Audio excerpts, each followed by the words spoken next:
Hello there, guys. Randy here from the Gateway to Heroes podcast. These are going to be my reading recommendations for the week of March 21st. And no, you did not miss one. I did not do one last week.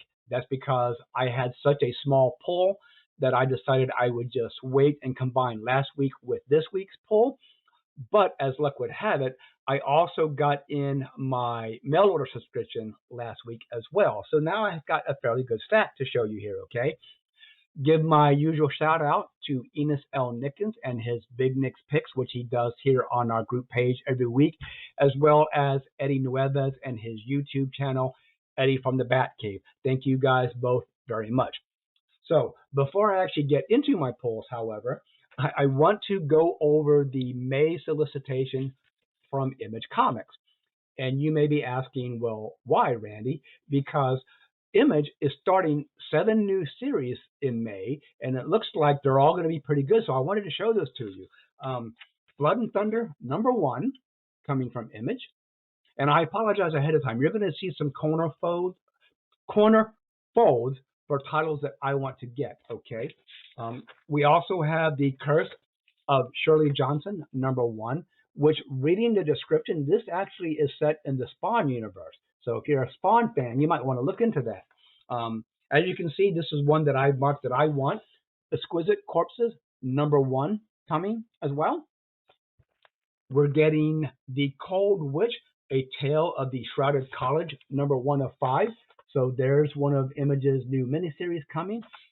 Dark Honor #1 of 5, another miniseries coming there as well. Also getting Free Planet #1 from Image Comics. And then last but not least, Sleep #1 of 5. And as you can see, that is another one that I have folded down that I want to get. So yeah, it looks like Image is going to be dropping some new interesting stuff on us this summer. So go to your comic shop, see if they have this previews, and check those out. There might be something there you want to pick up, right? So let's get into the polls. From Boom Studios, House of Slaughter #30. Now, I think I told you guys this series is ending with issue 30, so this is the last issue. I'm not going to lie, I'm not too upset that this title is ending because Something is Killing the Children, the sister book, is coming back with issues 41 and 42.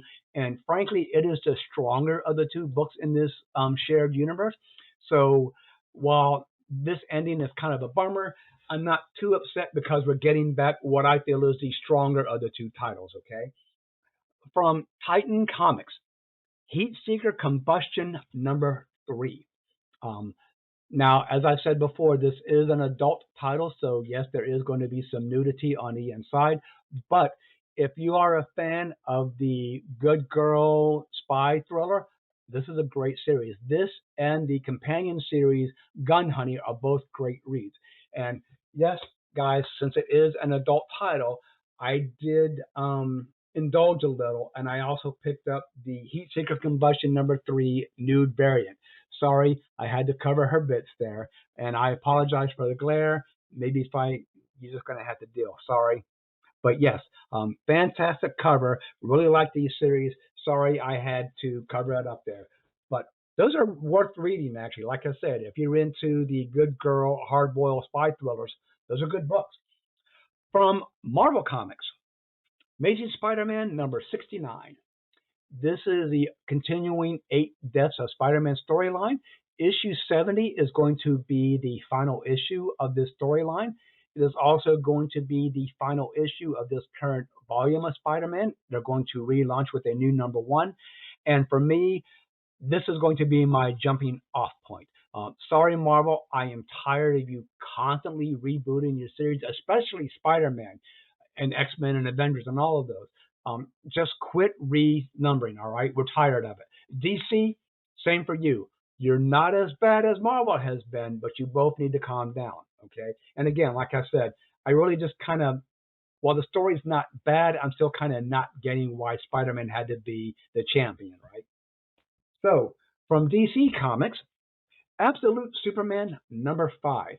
And I have to tell you, Both Absolute Superman and Absolute Wonder Woman are the two best in this series. I think I've told you before, I was not impressed with Absolute Batman. In fact, issue 6 came out today.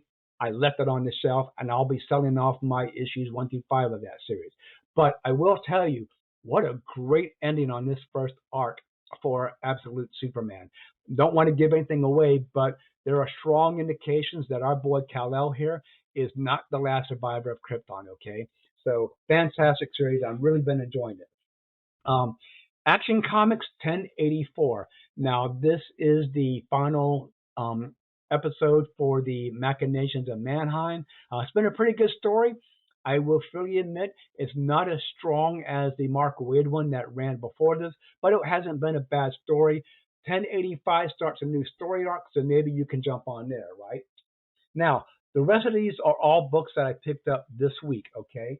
And this first one, I originally was not going to get this title, but I decided I should at least pick up issue 1 and give it a shot.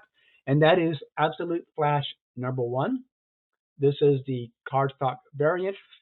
Here is the regular cover on the inside, which, by the way, there is also a chromium cover of this as well. I didn't pick it up. I was tempted to, but I stuck to my gun and just got this issue, okay? I actually may end up liking this. As you know, Flash is one of my favorite characters. So who knows? I may read this, be impressed enough to pick up the second issue and keep going, okay? Catwoman, number 74. Again, the cardstock variant. Here is the regular cover on the inside. Catwoman is another one of those titles that month in and month out I am always impressed with. And I think this is like maybe the fourth or fifth volume of this series for her. So this is right up there with Poison Ivy, in my opinion, as one of DC's better written books. Also, I know that I'm not telling you guys the writer and the artist. I figured you guys can probably read that for yourselves if you really want to know who it is, right? Detective Comics number 1095. Um, I am really impressed with the new creative team here, as well as the new creative team on Batman, which, by the way, while I'm there, Batman issue 158, the first issue of the new Hush arc, comes out next week, so make sure you pick that up. But the writing on both Detective and Batman has greatly improved over the last couple of months. I think I remember telling you that I was not impressed with the Gotham Nocturne storyline that Ram V was doing over here in Detective. It just ran too long and frankly it got boring. So I really liked the new creative team on Detective. However, having said that about Ram V, I had to eat my crow here a little because he's really doing a great job on New Gods. New Gods number 4 came out. That's the cardstock cover with Big Barda. Here's the regular cover. But this is written by Ram V. So the very same writer that I said was boring me to tears on Detective is actually doing a really good job here on New Gods. So pick this series up if you haven't. It's actually good stuff. Last but not least, question. Question. All Along the Watchtower, number 5. I really love the old school logo here on this cover, as well as the old school number and price here, a little reminiscent of what Marvel did, right? This is the cardstock cover, and of course, here is the regular cover. But Question All Along the Watchtower is a really good series. I can't wait to see where this goes, right? Now, another one that came into my mail order. And I'm actually really liking this book. I think I'm just going to add it to my regular pull. Back Issue Magazine, number 158. This is what they call their Hey Mr. issue. Um, and it does have a great article both on Mr. Freeze and Mr. Fantastic in this issue.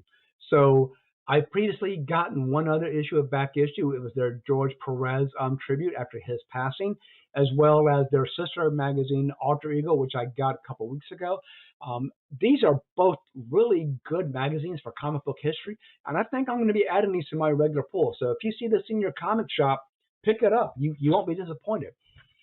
All right, guys, that is my polls for the week. I hopefully will be back next week with some other polls for you. I might have to go bi-weekly here, seeing as I'm getting less books now. By the way, if you've been following the situation over at Diamond, I have found out through a reliable source that they are done. They are actually entering the auction process and liquidating and selling off all their assets. And I think it ends on the 26th. So Diamond is effectively done, guys. So again, I know that some of the books that I've been reading I haven't been seeing now because they were Diamond exclusive, and there's a huge shakeup coming. So again, keep an eye open. You might see books just disappearing from your shelves now. All right, I will see you guys next week. Bye bye.